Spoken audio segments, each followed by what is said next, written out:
Hello, history buffs and curious minds. Welcome back to our channel. Today, we're exploring a provocative idea: why the Cold War never really ended. Despite the fall of the Soviet Union in 1991, the geopolitical tensions and rivalries between East and West continue to shape our world.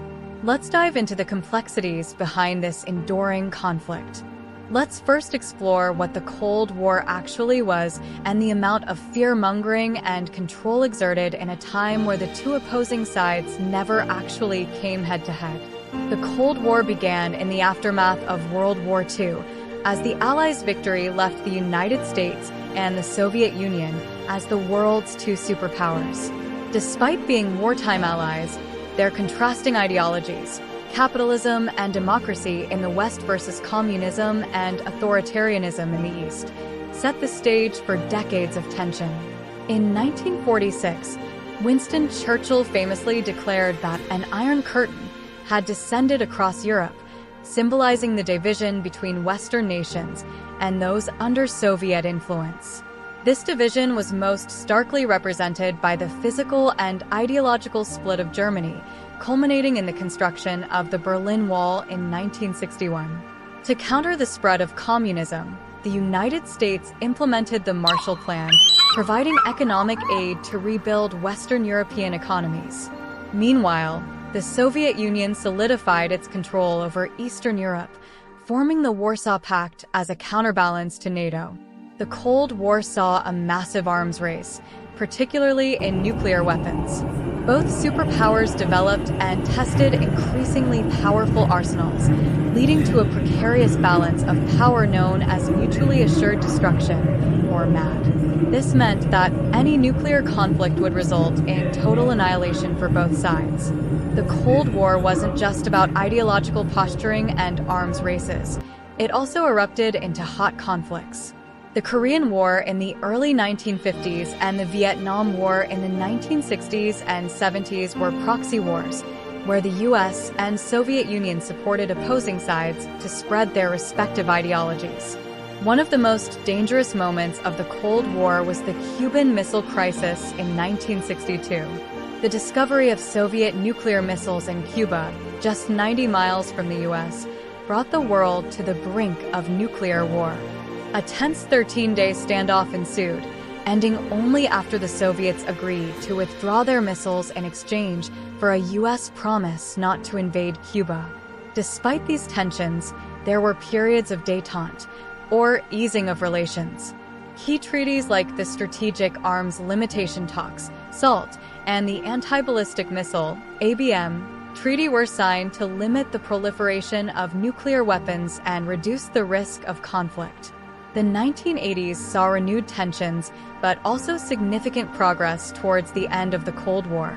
U.S. President Ronald Reagan and Soviet Premier Mikhail Gorbachev engaged in a series of negotiations that led to the signing of the Intermediate Range Nuclear Forces (INF) Treaty, signaling a reduction in hostilities.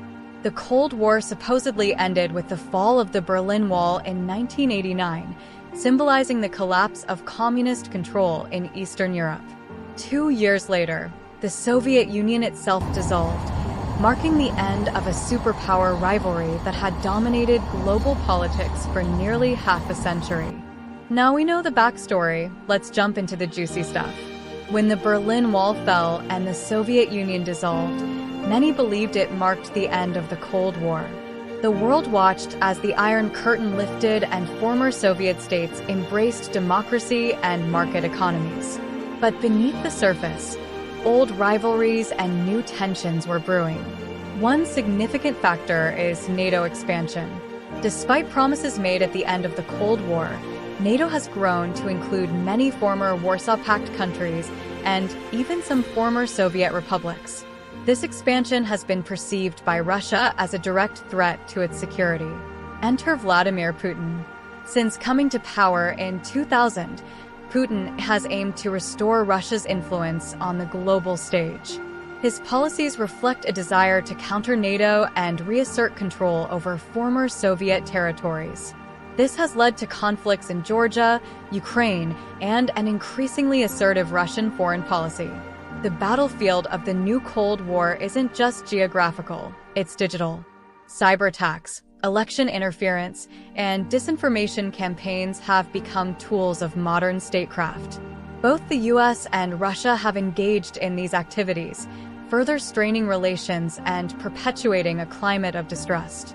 Militarily, both nations continue to modernize and expand their arsenals. From advanced missile systems to nuclear capabilities, the arms race has evolved but not disappeared. This ongoing military competition is a stark reminder of the Cold War's lingering shadow. Diplomacy has had its moments, but mutual suspicions and conflicting interests often undermine lasting agreements. Treaties like the INF Treaty have been abandoned, and new ones struggle to take their place, reflecting the persistent strategic rivalry. So, why hasn't the Cold War truly ended? It's a mix of historical grievances, strategic interests, and the evolving nature of power. The legacy of past conflicts continues to influence present-day policies, keeping the rivalry alive. Understanding this ongoing conflict is crucial for making sense of today's global politics. Now, in conclusion, as tensions are high, it is important to understand everyone should strive for peace, especially Russia and their allies, as in a world where the West has been on top for hundreds of years, maybe thousands. This gives an advantage in all aspects of war.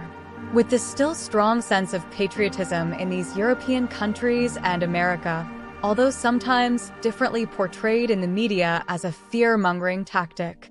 We live in a time where the loser can easily be obliterated, and it is a known fact that the next world war won't be fought by men on the ground, and as seen in the wars currently ongoing, Eastern nations are still fighting with men on the ground, which is a very dangerous position to be in if a war between the East and West were to ensue. In conclusion, understanding this ongoing conflict is crucial for making sense of today's global politics. While the Cold War as we knew it might have ended, its echoes still shape our world. If you found this exploration insightful, please like, share, and subscribe for more deep dives into history and current events. Until next time, stay curious and keep questioning.